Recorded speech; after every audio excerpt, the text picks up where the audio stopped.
Je m'appelle Thierry Pragnot, je suis un ancien adjudant-chef du GIGN où j'ai passé 18 années. Aujourd'hui, je vous présente mon histoire pour Vétérans de France.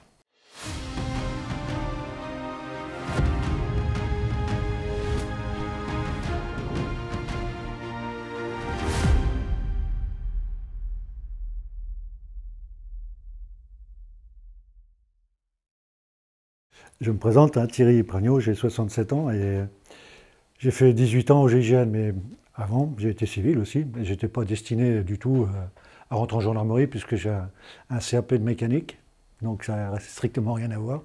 Mais bon, déjà dans ma tête, j'aimais bien m'occuper des autres, j'aimais bien faire ce qui était juste. D'ailleurs, je m'étais engagé chez les pompiers volontaires à l'âge de 16 ans. Et à l'issue, je suis parti faire mon régiment, comme tout le monde à l'époque. Et ensuite, en rentrant, j'ai décidé d'entrer en gendarmerie. Un petit peu poussé par mon papa, mon défunt papa qui est plus là bien. C'est dommage. Et alors j'ai fait mon école de gendarmerie à Charenton, qui n'existe plus maintenant, au fort de Charenton, qui est à Maisons-Alfort, où était basé le GIGN, mais il n'était pas connu à l'époque encore. Et je me souviens, pendant les cours, on voyait des hélicoptères avec des araignées qui descendaient au bout des cordes, là. Mais qu'est-ce que c'est que ce truc, quoi? Et en se renseignant un petit peu, le GIGN était en deux parties. Il y avait une partie GIGN 1 sur Mont-de-Marsan et une deuxième équipe qui était le GIGN 4 à Maisons-Alfort. Et en 1976, Proto a décidé de regrouper les deux équipes pour former le GIGN 1, le GIGN actuel, quoi, à Maisons-Alfort. Donc c'est ces gens-là qu'on voyait s'entraîner, courir, descendre dans l'hélicoptère, escalader les tours et tout, c'était impressionnant, quoi.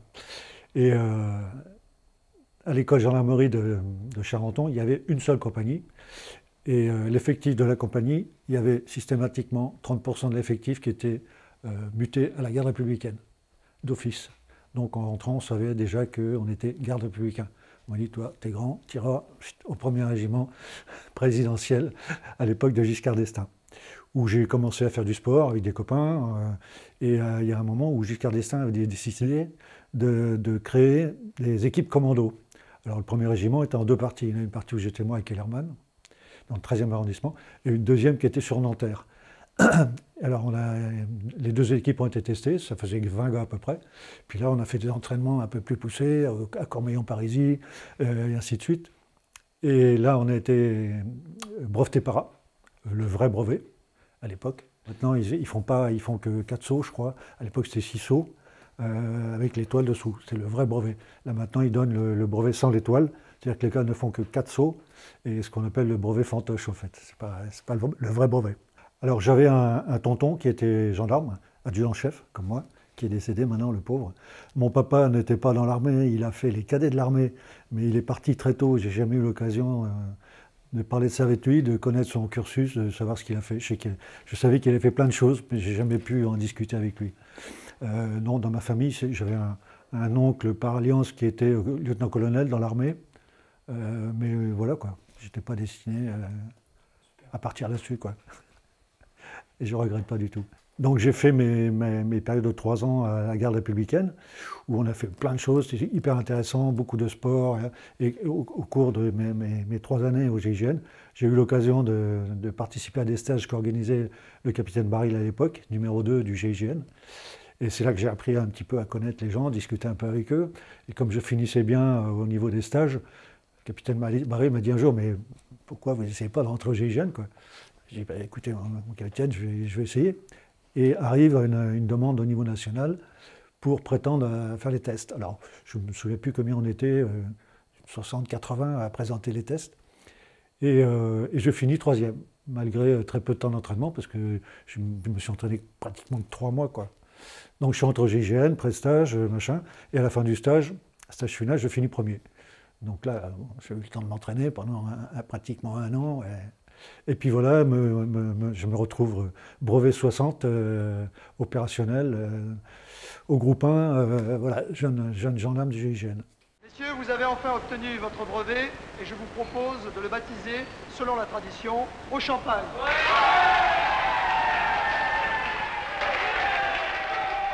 Une remise de brevet qui est assez ludique chez nous. C'est très puissant. À l'époque, c'était du champagne. On était l'unité au monde qui buvait le plus de champagne. Le brevet était arrosé dans la coupe de champagne et ça finissait, c'était des soirées, je ne veux pas trop expliquer parce que c'est chaud bouillant.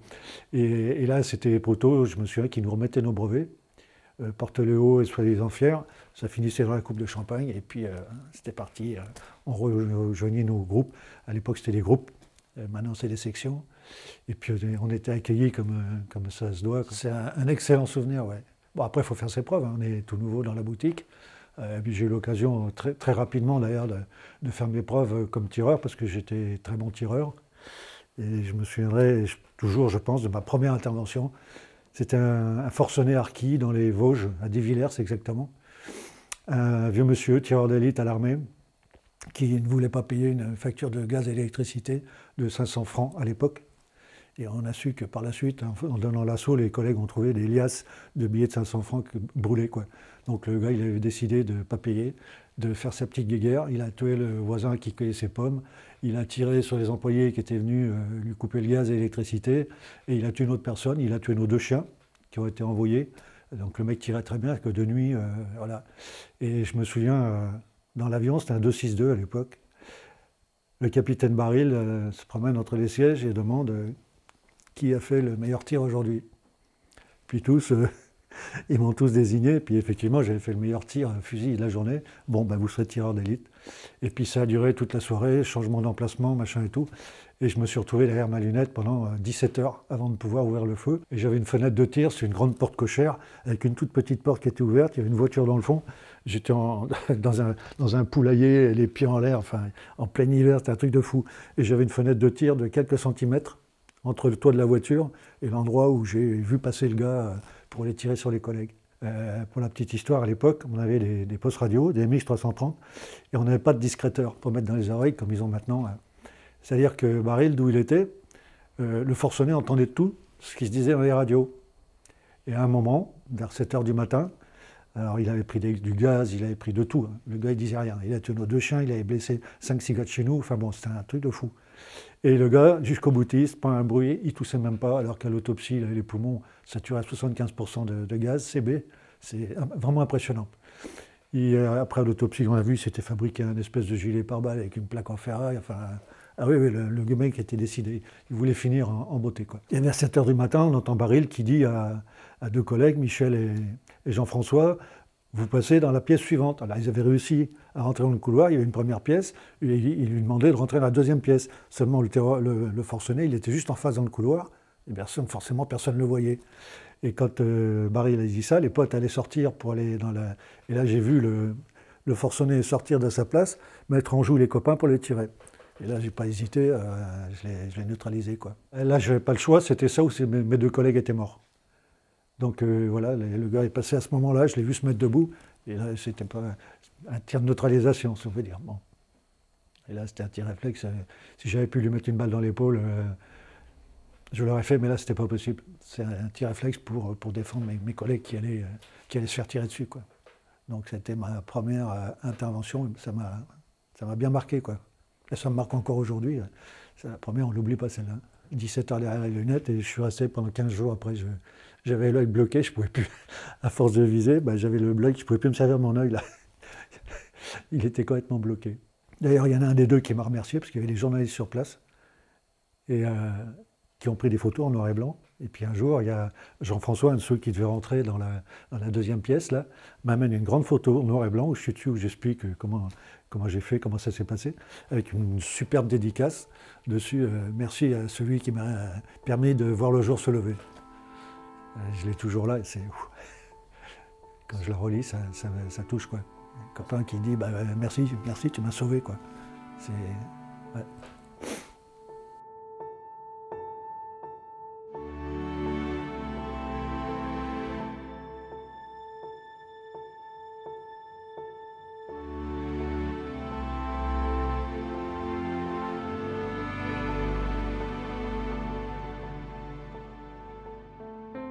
Je pense qu'on garde celles qui nous ont marqué le plus Moi, ce qui m'a marqué le plus, bon, la dernière, Marignane, forcément, il y a eu notre mission en OPEX à l'opération turquoise en 1994 aussi, grande année, où on a participé aux soins du COS juste après le génocide. C'est un truc terrible, ça, qui me marque encore aujourd'hui, quoi.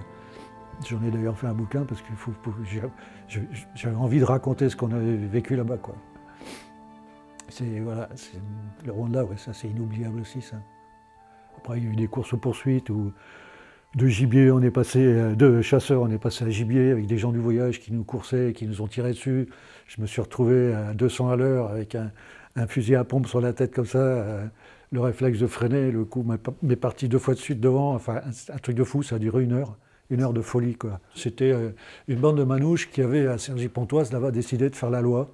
Et tout ce qui portait un uniforme, un képi ou un machin, ils tiraient dessus. Le groupement là-bas nous avait demandé de venir. Alors on était 30 équipages, 30 bagnoles, plus dedans on avait 2 gars du GIGN par bagnole, plus un gars de la brigade locale qui était censé connaître la localité. Alors une grande ligne droite, 4 voies, le briefing avant bien sûr, hein, et chacun avait sa zone, puis on part faire la reco de la zone, mais c'était pas pour se mettre en place, c'est juste pour voir un petit peu à quoi ça ressemblait. Et puis on nous avait donné la description des personnes, alors c'était avec des grosses bagnoles, des grosses Renault 30, des TX, enfin V6, grosses bagnoles, quoi. Et ils étaient souvent 3 ou 4 par bagnole, avec des cagoules, enfin bon. Moi on m'appelle le chat noir, et comme par hasard, en faisant la reco, il y a une bagnole qui nous... Alors on était, je précise, dans des voitures banalisées, 305 GTI banalisées, civiles, bon.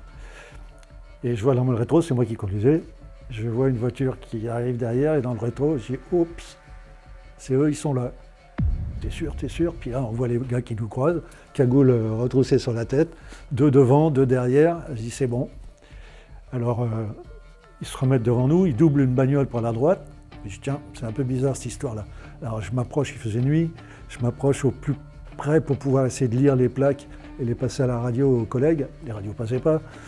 Et puis là, on s'est fait retapisser. Les mecs, ils nous ont reconnus. Alors, ils prennent une bretelle, en bas un rond-point, je prends la bretelle, je prends le rond-point, et la bagnole disparue. Et 5 minutes après, elle était derrière nous. Et là, la course-poursuite a commencé. Alors, j'ai accéléré comme un malade, à 200 à l'heure, je ne pouvais pas lâcher le volant. Et avec leur grosse voiture, eux, qui était beaucoup plus puissante, ils sont arrivés, je disais aux gars, fais gars, ils arrivent, je voyais les phares blancs. Ils se sont mis à ma hauteur, à 200 à l'heure. Et le mec qui était à l'arrière a sorti le fusil à pompe et m'a foutu le fusil à pompe sur la tête, quoi. Et le réflexe de freiner, bon, le coup est parti devant.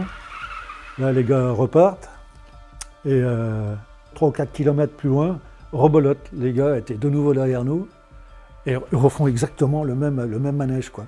Et moi, je ne pouvais pas bouger, je ne pouvais pas sortir d'armes à 200 à l'heure, je tenais le volant, quoi. Je ne pouvais pas. Et puis les collègues derrière, ils étaient couchés, le gendarme, alors lui, il s'est couché, il a demandé sa mutation dans la foulée. Alors à un moment, ils prennent une bretelle et ils s'arrêtent en haut de la bretelle. Moi, je m'arrête au milieu de la 4 voies, là on sort avec les armes. Alors j'avais une arme, à l'époque, on n'avait pas les aides à la visée, et il faisait nuit. Et là, les mecs commencent à nous allumer au fusil à pompe, bah, bah, bah, bah. Alors moi, avec le HK, au coup par coup, j'ai réussi à tirer. Le lendemain, à leur constitution, on a retrouvé du sang, on a retrouvé la lunette arrière qui avait explosé. Là, les gars s'en vont par cette bretelle, nous on continue, et puis de quelques kilomètres plus loin, on entend encore des coups de feu. Les gars, ils connaissaient bien la Circo, ils avaient pris une rue au-dessus. La route, c'était un dévers avec 2 fois 4 voies. Et eux, ils étaient sur la route du dessus. Et là, ils nous allumaient, bam, bam, bam, bam, tout le long. Ah ouais, c'était un truc de fou. Alors je demande au criquet qui était derrière, le gendarme départemental, je dis, trouve-nous un endroit qu'on puisse se planquer pour appeler les collègues, parce que là, ça va mal finir, quoi. Alors, il me dit, ouais, là, ici, une bretelle, le roi Merlin, un cul-de-sac. Le mec, il nous emmène dans un cul-de-sac. Il y avait 3-4 bagnoles qui étaient garées, un camion, un petit camion benne. Alors, on s'arrête, on regraille nos armes. Et je me suis dit, putain, ils vont pas nous laisser tranquilles. Les mecs, ils vont pas nous lâcher comme ça. Et effectivement, 5 minutes plus tard, je regarde sur la gauche, la bagnole, tout phare éteint. Le gars qui était à l'arrière de la bagnole, il était... fenêtre ouverte, sorti le bus comme ça avec le fusil, et ils nous cherchaient sur le parking. Puis à un moment, ils ont vu la 305 GTI qui était garée au milieu du camion. Donc moi, j'avais pris le gendarme départemental, je l'ai jeté sous le camion, j'ai dit « tu bouges pas de là ».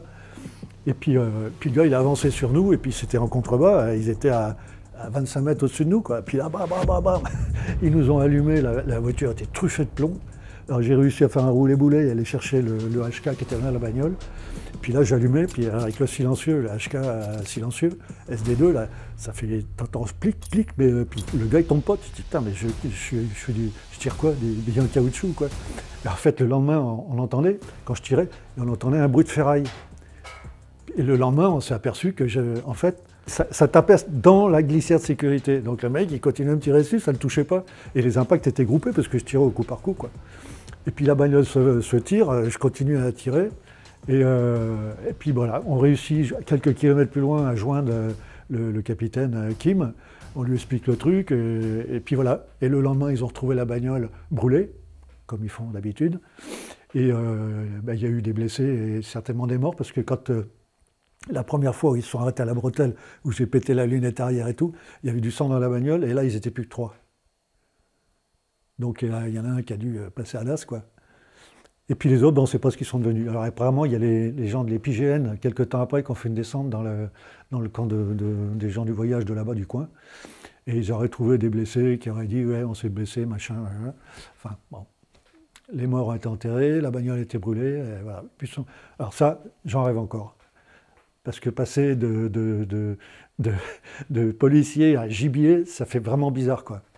Et puis c'est que 2 fois, je me suis retrouvé avec le fusil à pompe là. L'arc réflexe, c'est de piler, quoi. Il y avait 80 mètres de freinage, je n'ai même pas fait un freinage d'urgence, hein. J'ai bloqué carrément, quoi.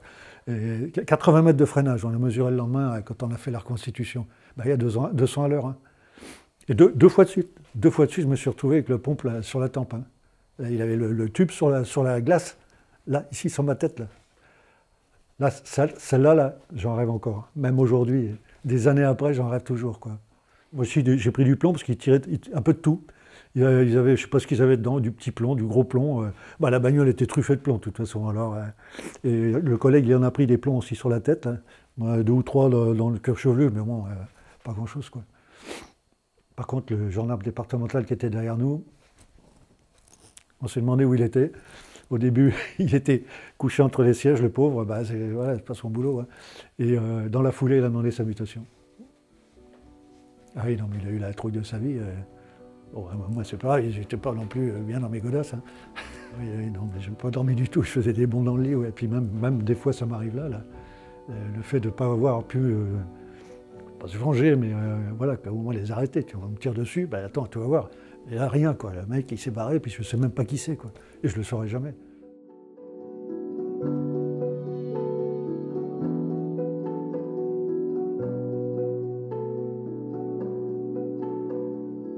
C'était à Avon, le côté de Fontainebleau, pareil, dans une barre, je ne sais plus quel étage, là, pareil, à Arqui. Alors lui, il tire la 300 Magnum. C'est un beau morceau, quoi. Quand on est arrivé sur place, on était au rez-de-chaussée.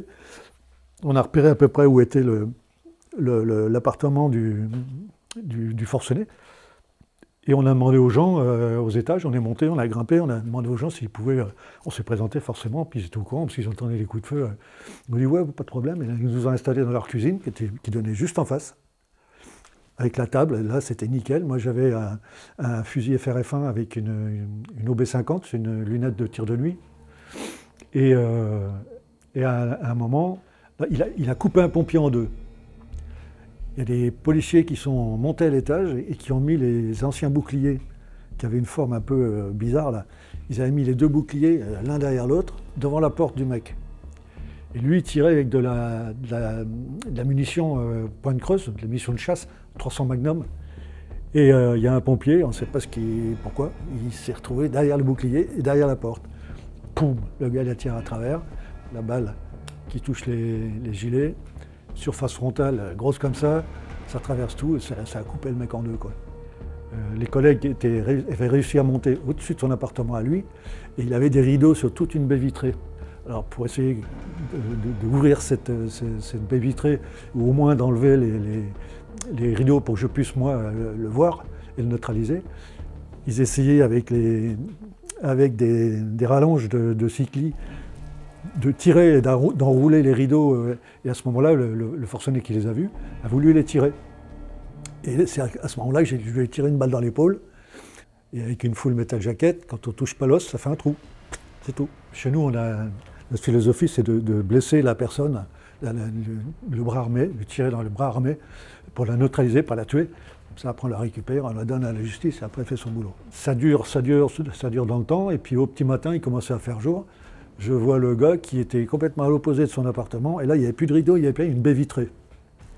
Et là, je prends le fusil de jour, le FRF1 de jour. Puis là, pim. Alors, dans la lunette, tu vois pas si le gars il est de face ou s'il est légèrement de profil. Tu n'arrives pas à voir exactement. Là. Et là, je lui en mets une dans l'épaule. Et là, j'entends le gars hurler. Bon, je dis c'est bon. La première balle lui avait rien fait, mais moi, je ne savais pas si je l'avais touché, mais je l'ai vu à l'autopsie après. Donc, il a encore son fusil dans les mains, donc c'est que voilà. Et là, j'y en mets une dans l'épaule, pensant lui avoir touché que l'épaule. Et on a su après, avec l'autopsie, que non, en fait, il était légèrement de profil. La balle l'avait bien touché dans l'épaule, mais il avait cassé l'épaule, il avait ouvert les pectoraux, la viande, hein, et cassé l'autre bras. C'est-à-dire qu'il avait les deux bras pétés et il était ouvert là. C'est pour ça qu'il l'avait. Il a hurlé, le gars. Hein. Et à ce moment-là, il y a l'équipe qui était dans le couloir chez lui, donne l'assaut et se retrouve face au gars, les deux bras pétés, avec le fusil dans les mains. Dans un état extrême, tu ressens. Avec l'adrénaline, tu ressens ni les coups, ni les chocs, rien du tout. Et là, le gars, il avait les deux bras pétés, il était devant la porte avec son 300 Magnum, quoi. Puis là, c'est les gars qui l'ont neutralisé définitivement. Voilà, quoi.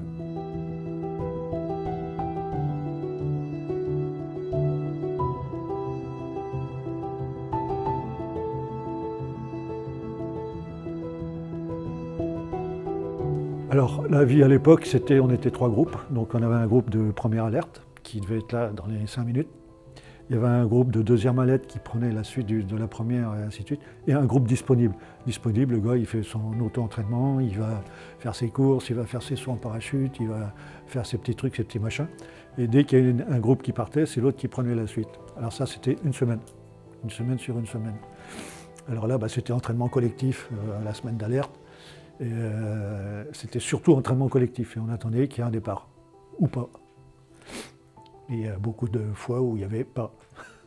Moi déjà j'aimais beaucoup le tir, j'étais très bon en tir en plus, pour les tests du groupe j'avais fini premier, puis après je me suis lancé dans les compétitions, les championnats de France, et puis c'était mon truc quoi, le tir. Mais j'ai toujours été très bon tireur, je ne vais pas me faire des fleurs, mais tout gamin déjà, mes parents m'avaient acheté une carabine à plomb, et puis déjà je m'étais fait la main tout seul, hein, avec la carabine à plomb. Et puis quand j'étais à la garde républicaine, j'avais un de mes chefs qui avait fait le stage moniteur de tir, chef d'Ariné, je me souviens. Alors il avait une pédagogie extraordinaire. Par contre, lui, il ne savait pas du tout mettre en œuvre sa pédagogie à lui. Moi, si. Et il avait créé un petit club de tir dans les sous-sols, un club de tir à 10 mètres, avec des pistolets allemands Fenwerbo. Et puis là, j'ai commencé à apprendre tout seul avec les renseignements que m'avait donné mon chef. Et puis je me suis rendu compte qu'en pistolet, j'étais vraiment très fort, presque plus qu'à la carabine. Et puis j'ai continué là-dedans, et puis voilà quoi. Bonsoir à tous. Après 54 heures d'angoisse, les 170 otages de l'Airbus d'Air France ont donc été délivrés cet après-midi sur l'aéroport de Marseille. Un assaut des gendarmes du GIGN, quasiment parfait, et qui a duré un peu moins de 7 minutes. Moi j'étais en vacances quand il y a eu l'alerte. Pour préciser un petit peu, j'apprends sur la radio qu'un groupe de terroristes algériens a pris en otage un Airbus sur l'aéroport d'Alger, avec des revendications pour faire libérer des collègues à eux, et ainsi de suite. Là, ils commencent à tuer un otage, un policier algérien. Ensuite, un peu plus tard, les négociations n'aboutissent pas. Ils ont tué un diplomate chinois, je crois. Et puis en dernier, ils ont tué le pauvre Français qui était cuistot à l'ambassade de France. Alors, beaucoup de négociations, l'avion interdit de décoller sur Alger, donc nos collègues, nous, étaient en alerte pour pouvoir intervenir au cas où. Et puis moi, permissionnaire avec mes collègues, en arrivant au groupe, on nous dit « préparez-vous, ça risque de partir ». Les négociations se poursuivent mais n'aboutissent pas. Et là, on m'appelle, il était minuit je crois. Ouais, Bernard m'appelle et me dit « écoute, tu récupères tes gars, ton matos, direction Villacoublay et vous embarquez sur Marseille-Marignane ». Bon, on arrive là-bas 2 heures plus tard à peu près, on décharge le matos Et on nous dit, planquez-vous, l'Airbus arrive. C'est-à-dire que l'Airbus d'Alger, M. Balladur avait, en mettant la pression sur le président Zeroual, en lui disant que s'il se passait, il y avait encore des morts, ça serait lui le responsable. Donc il a autorisé l'avion à décoller. L'avion a décollé et il est arrivé en même temps que nous pratiquement. Nous on était posés, on nous a dit planquez-vous, il arrive. Et à 1h du matin, l'avion est arrivé, l'Airbus. Avec, ils avaient libéré quelques otages dedans, il y avait 173 passagers et membres d'équipage dans l'avion. Voilà, ça c'était le début de Marignane. Alors nous on est planqués dans des hangars, juste à côté. L'avion, lui, il est continué, il y a une piste qui est faite exprès en cas de détournement d'avion ou quoi. C'est sur le tarmac, bien plus loin. Et nous, on a notre PC crise, c'est un vieux bus désaffecté où nos secrétaires avaient mis des tableaux. Nos tireurs sur place nous renseignaient en permanence sur les déplacements dans les avions. Et qui, par les hublots qui étaient restés ouverts, nous indiquaient les déplacements des terroristes dans l'avion, leur physionomie. Puis ça a duré toute la nuit et nos secrétaires marquaient en même temps, heure par heure, tous les renseignements qu'on avait. Ils ont même fait un leurre à un moment, ils ont pris un otage, ils lui ont mis un chèque sur la tête et ils l'ont mis à la porte pour voir notre réaction. L'appareil était mobilisé à Marignane depuis 3h30 la nuit dernière. À 10h ce matin, un premier ultimatum expirait. Les 4 terroristes qui avaient exécuté 3 otages à Alger voulaient le plein de kérosène. Les terroristes voulaient qu'on refasse le plein d'avion. L'avion, il y avait assez de kérosène pour rejoindre Paris. Et ils demandaient le double de pétrole. C'est qu'après, on a compris leur stratagème et ce qu'ils voulaient faire. Alors ça a duré un moment. Après, on a dit, bon, il faut ravitailler au niveau de la nourriture. Bon. Il y a des gens de chez nous qui sont désignés pour aller prendre les engins de piste et aller récupérer, ramener de l'eau, vidanger les toilettes et amener de la nourriture pour les passagers. Là, ils ont été fouillés, mis à poil pour voir un petit peu. Donc là, ils n'avaient pas d'armes, ils étaient là juste pour voir un petit peu le dispositif à l'intérieur de l'avion et ainsi de suite, quoi. Ensuite, négociation, renégociation, pétrole, pas pétrole. Les gens faisaient croire que non, personne ne veut livrer du pétrole, les gens ont peur. Puis ça dure comme ça jusqu'au 26, quelques temps avant qu'on donne l'assaut, quoi. Alors, ils avaient demandé également à faire une conférence de presse à la cellule de crise, là-haut. Le commandant et les négociateurs a dit, pour faire une conférence de presse, il faudrait que vous reculiez tous les passagers du premier galet. C'était bien parce que une fois que je suis intervenu moi, avec mes gars, à l'avant, les passagers n'étaient pas là, donc ils étaient à l'abri par rapport à ce qui se passait à l'avant. Nous, on a isolé le reste de l'avion, en fait. Renégociation, conférence de presse, on ne la fait pas. Ils ont libéré d'abord un petit couple d'anciens qu'on a reçu, nous, au PC Crise. Rien ne s'est produit jusqu'à 15h30 cet après-midi lorsque 2 passagers, des personnes âgées, sont relâchés, apparemment sans contrepartie. On leur a posé plein de questions sur comment ça se passait dans l'avion, où étaient les terroristes, ainsi de suite. Ils ont dit, il y a toujours 2 derrière, toujours 2 devant, ils font un roulement, et ainsi de suite. Il y avait 4 terroristes. Ouais. On leur a également montré des planches photos avec de l'armement, des munitions, des explosifs. Ils nous ont dit, ils ont ça. Alors on savait qu'ils avaient une Kalachnikov, on savait qu'ils avaient une Uzi israélienne, on savait qu'il y avait un HK et un Makarov soviétique. Donc déjà. Après, pour le reste, ils n'ont pas su nous expliquer. Il y avait des boîtes avec des fils. Bon, les personnes ne savaient pas ce que c'était, quoi. En fait, c'était des explosifs. Il y avait un leurre quand même. Et ils avaient commencé à piéger l'avion avec un système de feu, mise de feu électrique et pyrotechnique. Méchelante et... Ouais. Et quelque temps après que ces personnes ont été libérées, on entend, les tireurs nous annoncent un réacteur en route, 2 réacteurs en route. Puis ce sera un déplacement de l'appareil vers la tour de contrôle, sans explication et sans que le plein de kérosène ait été effectué. On a dit, tiens, qu'est-ce qui se passe? Ils vont décoller d'initiative. Ce qu'on ne savait pas, c'est qu'ils ne pouvaient pas décoller d'initiative parce que les camions de pompiers avaient bloqué la piste. Donc ils sont venus se placer tranquillement, ils sont venus dans notre dispositif et ils se sont mis tranquillement le nez sous la tour de contrôle. Alors là, on a dit, bon, ils ne peuvent plus décoller pour aller faire péter l'avion au-dessus de Paris, ils vont faire péter l'avion sous la tour de contrôle. C'est ce qu'ils voulaient faire. Ils voulaient demander les plans parce qu'ils voulaient faire le gros truc, quoi. Soit la tour Montparnasse, soit la tour Eiffel, soit... Là, comme ils ne pouvaient pas, ils ont dit, tiens, allez hop, ça sera la tour de contrôle. Et une fois que l'avion a été sous la tour de contrôle, je ne me souviens plus le temps exactement, on entend des coups de feu à l'opposé de nous, parce que nous étions dans les hangars à quelques centaines de mètres. Et le commandant Favie, à l'époque, qui faisait la liaison entre la cellule de crise dans la tour de contrôle et le PC crise où nous on étions les chefs de groupe et ainsi de suite. Il faisait la liaison, il nous dit, bon ben voilà les gars, aux prochaines exactions, on y va. On a le feu vert de M. Balladur et de M. Pasqua, on y va.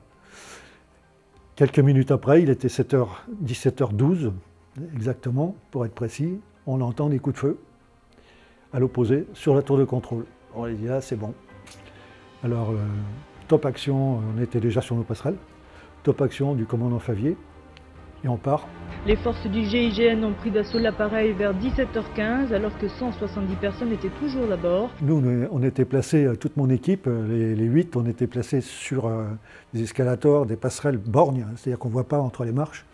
Et comme on était couchés, de leur position à eux, même en regardant par les fenêtres, ils voyaient des passerelles arriver, mais ils ne nous voyaient pas nous. Et pendant ce temps-là, les terroristes ouvrent toutes les portes, un gauche, deux gauches, ainsi de suite, jusqu'à remonter jusqu'aux portes droites, et rafale à chaque fois, sur toutes les portes. Et nous, on était partis déjà. On a pris des impacts sur la passerelle, et comme nous, on était les plus près, on s'est retrouvés à arriver en premier sur notre passerelle, sur la première porte, alors que nos autres équipes, à l'arrière gauche et à l'arrière droit, avaient beaucoup plus de chemin à faire, ce qui fait qu'en fait, ils sont arrivés 15 secondes après nous. On avait 2 gars qui étaient désignés pour ouvrir la porte et nous laisser passer. Et là, on a eu un problème de porte. La passerelle était trop haute. Quand on était dans les hangars, il y avait une petite confusion, parce que le matin, on avait mesuré nos passerelles à l'arrière, parce que l'arrière est plus haut quand on regarde un Airbus de profil. On a les portes arrière gauche et arrière droite qui sont légèrement plus hautes que la porte avant droite et gauche. Il y a eu une confusion et quelqu'un a dit à mon chauffeur, remonte ta passerelle à la même hauteur que les autres. Malheureusement, quand on a pris la route pour donner l'assaut, le chauffeur en dessous me l'a confié après, il m'a dit ça passera pas, ça passera pas, ça passera pas, jusqu'à ce qu'effectivement ils se rendent compte que ça passait pas. Donc, quand on regarde les vidéos, on a l'impression que c'est très long. Nous aussi, c'était très long. Parce que pour moi, j'étais là-haut, j'étais persuadé qu'il y avait des terroristes qui bloquaient la porte.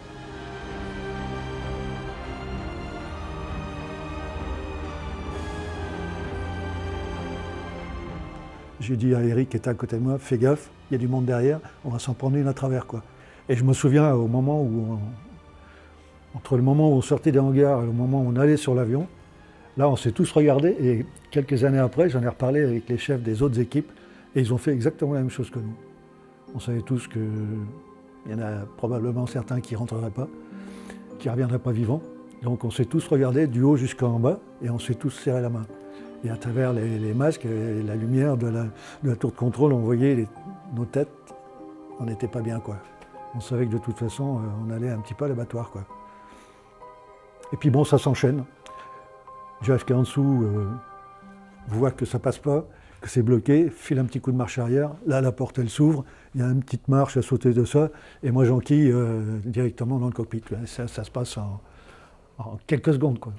17h17, les hommes du GIGN prennent d'assaut l'Airbus A300 d'Air France sur l'aéroport de Marignane. Épilogue de plus de 2 jours d'angoisse pour 170 personnes. Les 4 hommes du commando sont alors dans le cockpit. Quelques secondes à peine se passent, des renforts arrivent par l'arrière, les rampes sont installées, le GIGN doit agir très vite. Tenue d'intervention bleue, casque pare-balles, cagoule. Moi j'ai un double armement, j'ai un P228, mon Manurin, avec lequel je suis intervenu, une radio, un gilet pare-balles, une chasuble avec la radio dedans. C'est la tenue basique de l'époque, quoi. C'est vraiment basique, parce que maintenant c'est des porte-avions. L'emplacement de mes gars, c'est moi qui l'ai décidé parce que j'étais le plus ancien. Et comme chez nous, la fonction prime sur le grade, c'est pas le commandant qui a décidé, c'est moi qui ai décidé, le plus ancien, qui serait devant, derrière, et ainsi de suite. Donc le commandant était dernier, un 6e, sur les 8, parce que les 2 autres repassaient derrière après. Et chacun avait sa place. Il y en a 2 qui ouvrent la porte, et eux, normalement, ils ne rentrent pas, ils rentrent en dernier. Ils laissent passer l'équipe d'assaut. Et puis là, ça va très vite, quoi. C'est hyper rapide. Je rentre, je me retrouve dans le couloir, mais c'est en 2 enjambées, hein. C'est tout petit, hein. Et là, je me retrouve, j'entends tirer. Et je me suis dit, tiens, avec les oreillettes dans les oreilles, on entend un bruit, mais on ne sait pas d'où ça vient, les coups de feu. Et moi, j'étais persuadé que c'était les collègues de l'arrière qui étaient déjà arrivés. En fait, ils n'étaient pas encore arrivés. Quand moi, j'étais dans le cockpit, eux, ils étaient en train d'ouvrir les portes. 15 secondes de retard. Le temps qu'ils se placent, qu'ils aillent le faire le tour de l'avion et ainsi de suite. Alors j'entends tirer, puis la deuxième enjambée, je me retrouve face à un des terroristes. Les 4 terroristes, en fait, étaient dans le cockpit, avec les membres d'équipage, le pilote, copilote, mécanicien, navigateur. Et tout ce petit monde-là était habillé pareil. C'est-à-dire que les terroristes avaient prévu au départ, dans des sacs, l'armement, les munitions, des explosifs et les tenues de steward. Donc, il fallait faire le tri, parce qu'au départ, moi, j'étais persuadé que j'allais tomber sur 2, comme c'était prévu, comme nous avaient dit les 2 petits vieux, et 2 à l'arrière.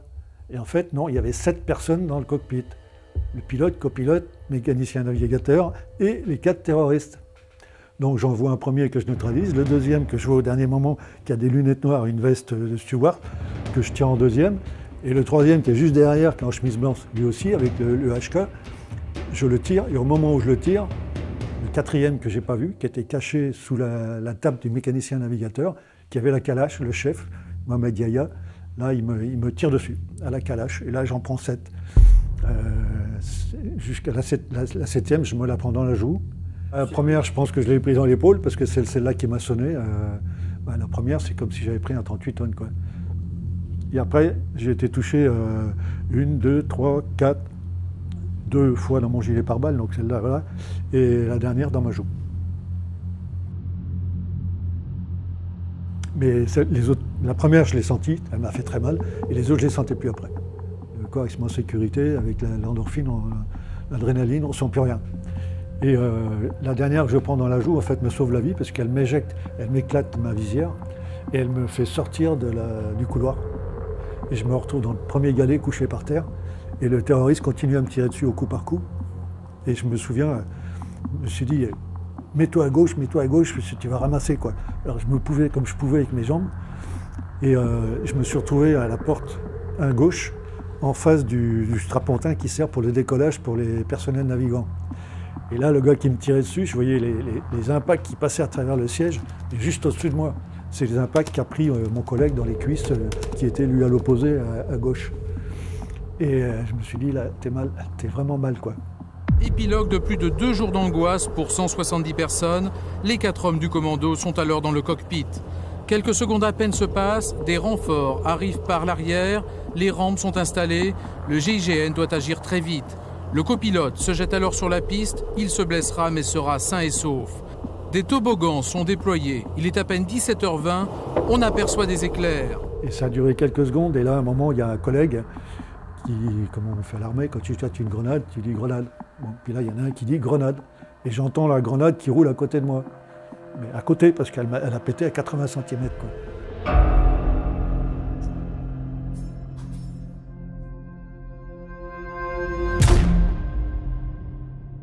Alors, comme dans le film L'Assaut, un instinct de survie, je me suis tourné sur le côté comme j'ai pu, et la grenade, boum, elle a explosé, quoi. J'ai pris tous les éclats, c'est des grenades soviétiques, c'est des micro-éclats. J'ai tout pris dans les fesses, les cuisses. J'ai des acouphènes maintenant à vie, quoi. Et une grenade, normalement c'est mortel à 100 mètres, moi elle m'a pété à 80 cm des fesses, et il y avait un trou de 25 cm dans l'avion, quoi. J'ai eu extrêmement mal, à un moment je pense j'ai dû tomber en les pommes, être inconscient quelques secondes. Et ça a duré 12 minutes. 12 minutes où personne ne pouvait venir me chercher, parce que le dernier, avec la calache, il tenait tout le monde en respect, quoi. On craint alors le pire, mais ce sont des grenades aveuglantes pour la diversion. Une cinquantaine de passagers fuient par les toboggans. Les hommes du GIGN maîtrisent déjà la situation. Depuis moins de 30 secondes, 10 à 15 hommes du GIGN sont à bord. Un commando est entré par l'arrière, c'est là que se trouve la majorité des otages. Au fur et à mesure de leur évacuation, ils sont regroupés et doivent se coucher sur le sol.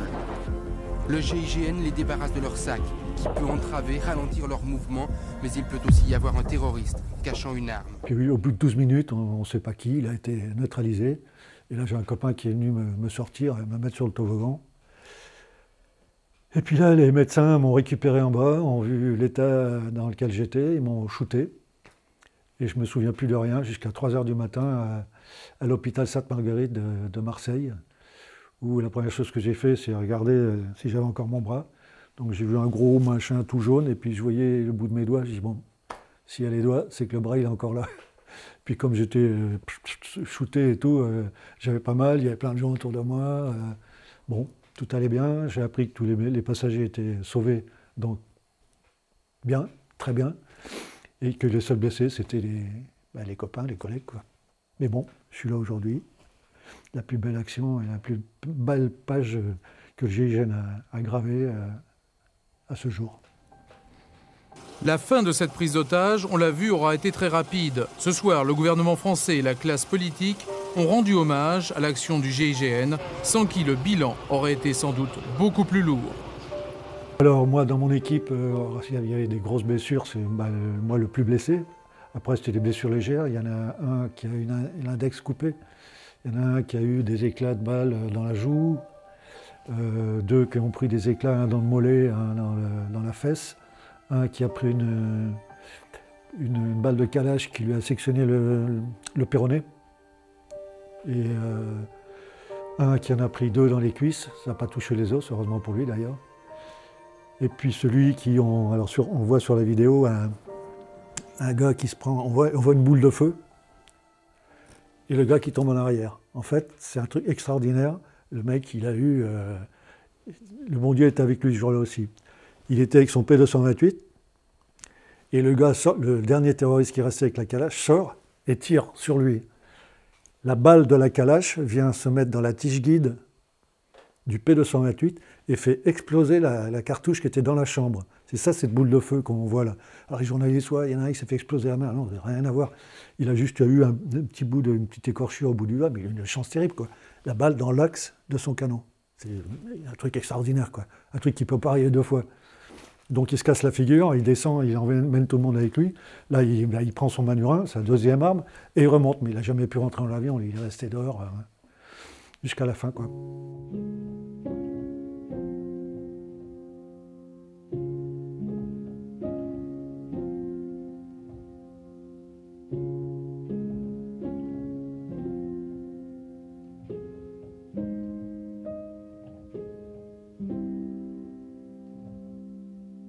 Alors, il y avait 173 otages et membres d'équipage, tous sains et saufs. Il n'y a que le pilote, je crois, qui a pris une éraflure sur la fesse.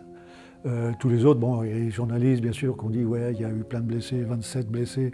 Au départ, même nous, il y avait 25 morts chez nous, sur la 2, les annoncés. Imaginez les familles qui étaient à Satory là-haut, qui n'avaient pas de renseignements, qui n'avaient rien, et qui entendaient à la télévision 27 morts, chapelle ardente, c'était grave, quoi. Et en fait, non, tout le monde est sain et sauf, les seuls blessés, ce sont les gendarmes. Avec plusieurs actions individuelles, on a une réussite collective incroyable, quoi. C'est jamais arrivé un truc comme ça.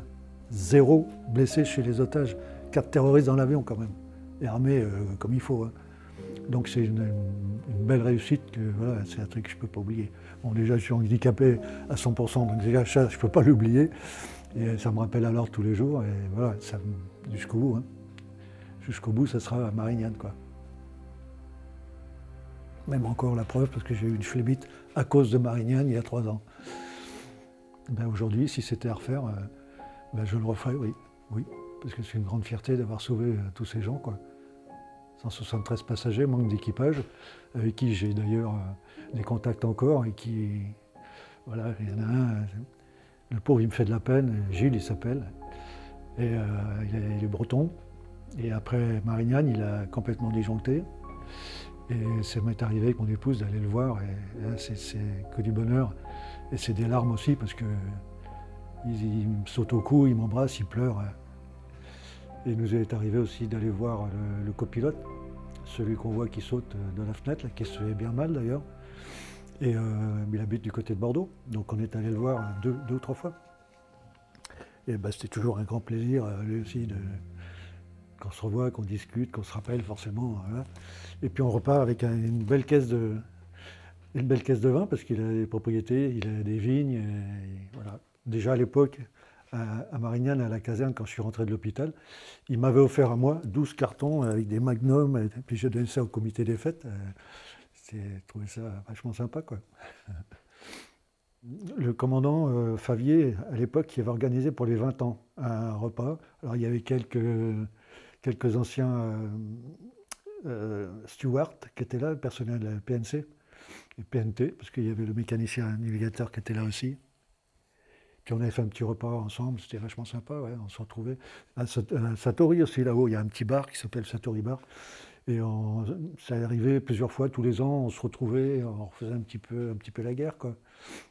C'est là que le commandant de bord, Bernard Delem, m'avait dit, parce qu'on reparlait de cette fameuse passerelle, il m'a dit non, la passerelle, qu'il y ait du monde dans l'avion ou que l'avion soit vite, l'assiette, elle ne bouge pas. C'est toujours la même. Parce que moi, j'ai culpabilisé. Pendant des années, j'ai toujours dit c'est de ma faute. Puisque le matin, c'était moi qui avais réglé la passerelle à la bonne hauteur. Et comme ça bloquait, je me suis dit, c'est de ma faute. Et j'ai toujours dit aux journalistes que c'était de ma faute. Et en fait, ce n'était pas du tout de ma faute. C'est quelqu'un qui a fait remonter la passerelle au dernier moment, quoi. Qui aurait pu tout faire foirer. Si le copain en dessous n'avait pas réalisé que ça ne passerait pas, eh ben, ça restait bloqué. Et là, c'était un enfer là-dedans. Donc voilà, on a eu beaucoup de chance aussi, parce qu'il faut toujours une part de chance sur une intervention. Et là, c'était le cas. Oui, la convalescence, elle a duré déjà 3 mois d'hôpital, très dur, avec une maladie nosocomiale, un arrêt cardiaque, 19 anesthésies générales, une tous les 2 jours. Ça vous secoue le bonhomme quand même, quoi. Et puis, tout se passait bien parce qu'il y avait des gens, des amis, des collègues qui venaient régulièrement à l'hôpital. À l'époque, j'avais ma compagne qui était là et elle partait en CX avec les gars du groupe qui l'emmenaient, elle passait la journée avec moi. Puis un jour, on sort de l'hôpital. Et puis là, on se rend compte que c'était du protocole, tout ça. Puis qu'après, il n'y a plus personne derrière. Alors là, c'est des grosses prises de conscience. Et les syndromes post-traumatiques qui sortent de temps en temps, comme ça, là. Comme il y a quelques années, même ici, là, où j'ai fait une grosse dépression. Il y en a déclencheur, je sais pas quoi. Puis je me suis retrouvé à l'hôpital, quoi. Mais bon, on reste pas indemne de ce genre de trucs, là. J'ai gardé des lettres, là. Ça arrivait, ils ne connaissaient pas mon nom, c'était... Si, mon nom, Thierry Pragnot, GIGN France. Alors forcément, ça arrivait là-haut. Et puis j'en ai plein, là, de lettres de petits jeunes, même des gamins, de 8 ans, qui m'ont envoyé une lettre avec des petits dessins, c'est trop touchant, quoi. Puis même encore aujourd'hui, des gendarmes, et régulièrement, une fois, j'étais dans le métro avec mon épouse, puis un mec qui vient me voir, « Oh, c'est Thierry Pragnot !» Je dis, après toutes ces années, il y a des gens, d'abord qui sont physionomistes, et puis des fois, des gens qui n'étaient même pas nés à l'époque, quoi. Moi, j'ai des jeunes qui m'écrivent, des jeunes gendarmes qui n'étaient pas nés, et qui sont rentrés en gendarmerie parce qu'ils ont vu, comme mon filleul à Tonne, ils ont vu Marignane, mon filleul a dit, je veux faire comme celui qui est rentré en premier. Alors ça a suscité pas mal de jeunes à partir en gendarmerie, quoi. Alors c'est une grande fierté aussi, ça, d'avoir fait en sorte que, avec une action comme celle-ci, ça suscite des vocations, quoi. C'est bien. Alors pour continuer, quand je suis sorti de l'hôpital, 3 mois d'hôpital, rééducation, j'avais des fixateurs externes pour mon bras que j'ai gardé plus d'1 an. Et normalement, le médecin-chef qui m'a opéré m'a dit, votre bras, les gens ont failli vous le couper. Il est là, mais vous ne bougerez plus avec, quoi. Mais je me suis battu. Et puis j'arrive à pas vivre normalement, parce que je suis handicapé à 100%, mais je me débrouille, quoi. Si je suis habillé, les gens ne voient pas. Hein. Donc ça m'arrange. Puis je continue avec ma salle de sport maintenant. Je ne relâche pas, surtout pas. J'ai quitté le groupe et ça m'a fait mal au cœur parce que de toute façon, j'arrivais à la limite d'âge à l'époque, c'était 42 ans pour les gradés. Et je me disais, c'est fini pour toi, quoi. Tu vas faire quoi? Handicapé, tu vas retrouver quoi comme boulot? Puis en fait, comme je suis parti avant, j'ai décidé de partir parce qu'on m'a refusé mon grade de major et on m'a fait quelques petites vacheries, donc j'ai décidé de quitter, carrément. Le commandant Favier m'a dit, Thierry, je pense que vous faites une connerie, vous devriez rester avec toutes vos médailles, vous irez à la garde républicaine, à l'état-major, dans les bureaux. J'ai dit non, mon commandant, non, le bureau, c'est pas pour moi, quoi. Carrière au GIGN, je ne vais pas me retrouver dans un bureau, quoi. Donc j'ai décidé de partir, donc j'ai été rayé des cadres. Et en partant plus jeune, je n'avais pas le droit de reprendre un boulot dans la fonction publique. Donc j'ai décidé de monter une association de remise en forme. J'avais acheté du matériel déjà à Paris, que j'ai ramené là. La mairie m'a prêté un local et puis voilà. Je m'occupe depuis 24 ans maintenant de cette association. Ça marche très bien, il y a plein de monde. C'est une association, donc c'est super sympa. C'est une bonne ambiance, il y a des jeunes, des moins jeunes. On a un papy, notre doyen, là, à 92 ans, qui vient pousser de la fonte et il envoie du gaz. Hein. C'est bien, respect. Hein. Non, c'est bien, je m'occupe. Quand je suis arrivé à la retraite ici, là, j'avais une compagne qui travaillait à Poitiers, à 20 km d'ici. Et un jour, j'allais la chercher, j'étais à pied devant son bureau, et je vois passer un scooter avec un adulte devant, et puis un gamin derrière, un gamin de 13, 14 ans, je ne sais pas.